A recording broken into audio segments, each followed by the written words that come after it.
I'm going to show you all the things that we are planting in February here in the subtropics. In January, I started a bunch of seeds. It's pretty warm here in February, although our last frost day isn't until March. So a lot of these starts I'm keeping indoors under grow lights until they are ready to start transitioning outside.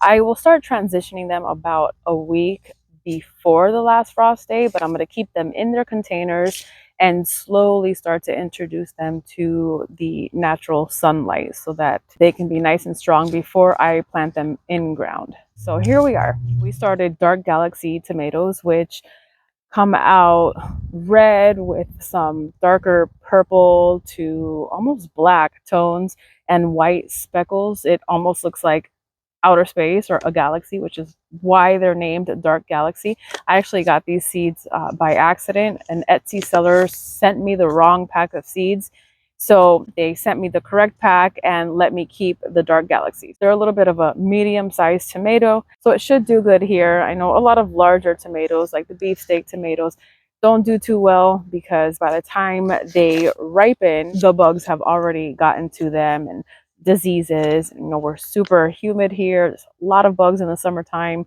So that's why we normally grow smaller tomatoes. I've got sweet and hot peppers. Like, let's check out the little seedlings that we have growing inside of our tent.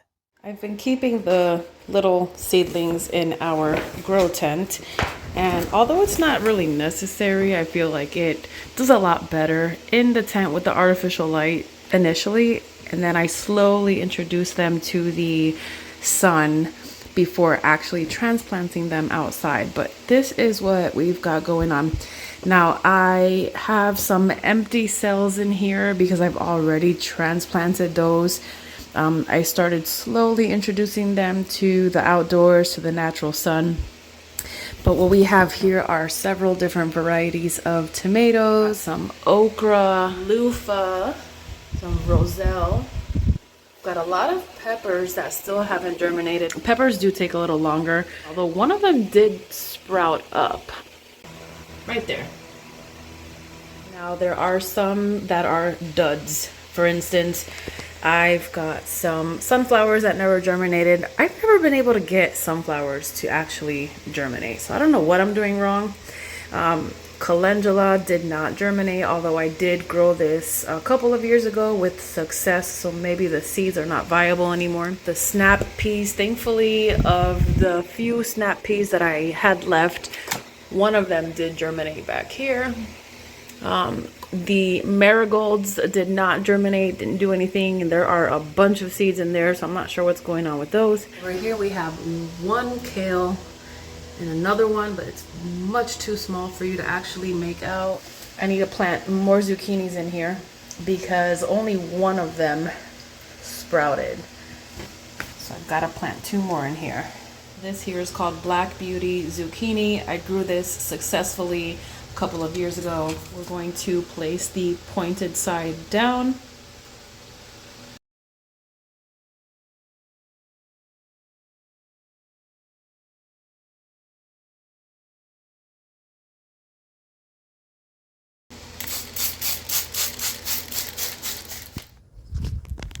These are the red lettuce seedlings that were occupying some of those empty cells.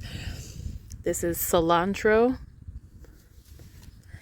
I went ahead and transplanted some of our tomatoes. We've got two dark galaxies here, and then we've got two cherry tomatoes. We are getting them ready for transplanting outside. Here we have the one zucchini plant that germinated, and then we have two Seminole pumpkins. Now these Seminole pumpkins, all of them sprouted, so they did really, really well, but I had to thin them out and just keep one per pot because these pots are relatively small, plus they don't like their roots disturbed, so I didn't want to disturb it too much. These are also going outside next month after our last frost date.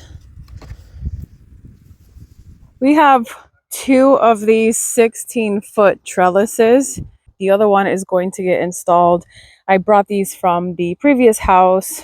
We dug a trench, we amended the soil.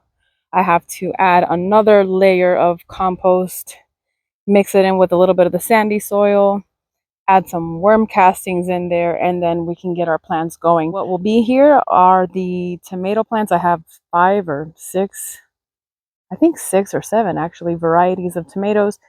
I have about 6 different varieties of peppers.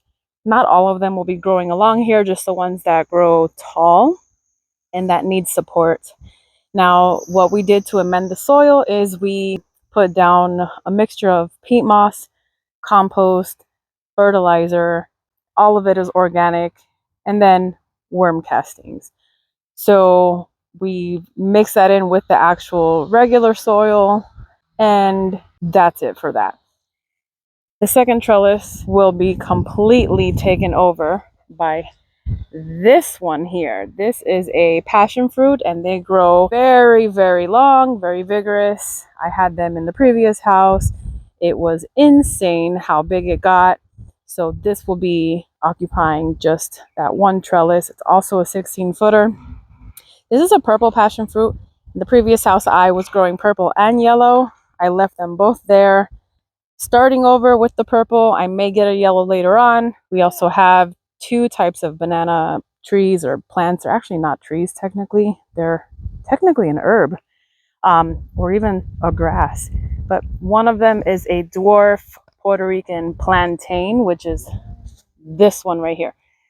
It's going to grow much shorter than the regular taller bananas. It's a dwarf variety. This one here is a sweetheart banana. This will be much taller. I have a papaya here.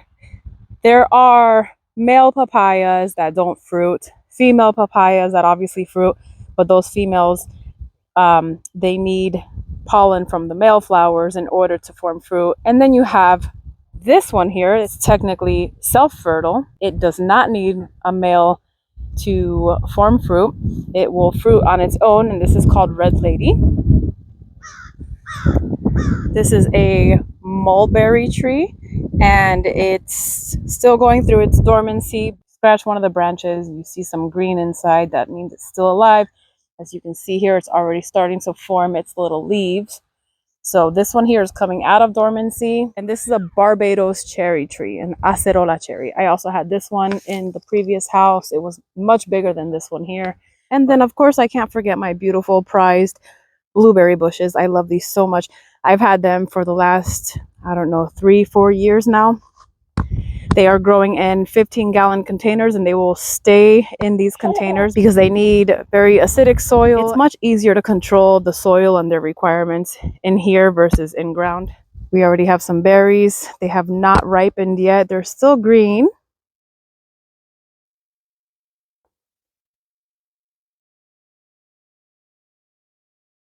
This one is still flowering, so the fruit has not started forming yet, but once these little flower buds fall off, they will start forming the little fruits. So check this out. I'm planting sugarcane. We were driving along the road and saw someone selling sugarcane, so we decided to stop, grab some so that we can enjoy, and I figured might as well save a big chunk and plant it so that we can have some in our own yard.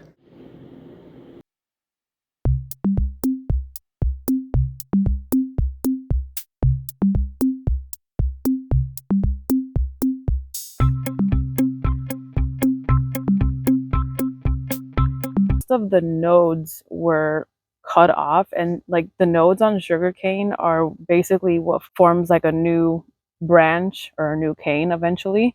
And when they're harvested, a lot of farmers, I'm not really sure why they do this, maybe to because it's easier to harvest this way, or maybe it's because they don't want anybody to reproduce these or grow these at home. Either way, I noticed that most of the nodes were cut off.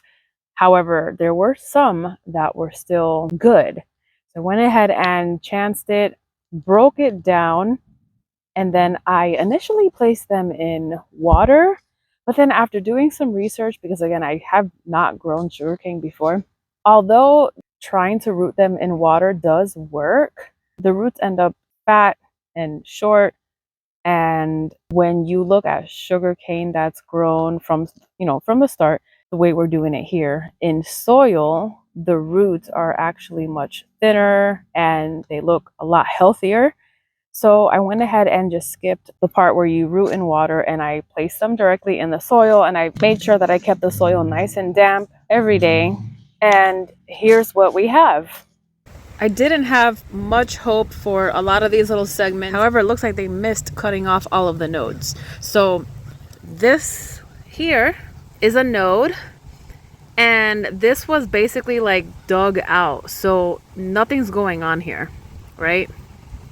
But this one looks like they couldn't get that node off completely, and now we've got some green sprouting out of that node. And then if you notice here along this edge, we've got roots forming. So that's awesome. I'm gonna cover this up lightly with more soil. Ow. Ooh, look, we've got this one as well. It's kind of hard to tell, but there's some green popping out here, so this one here is also good. I'll keep you updated on these. I will continue updating as we go along, as things grow, where I'm planting what, and try to give you as many tips as possible. I appreciate you being here, and I will see you on the next one.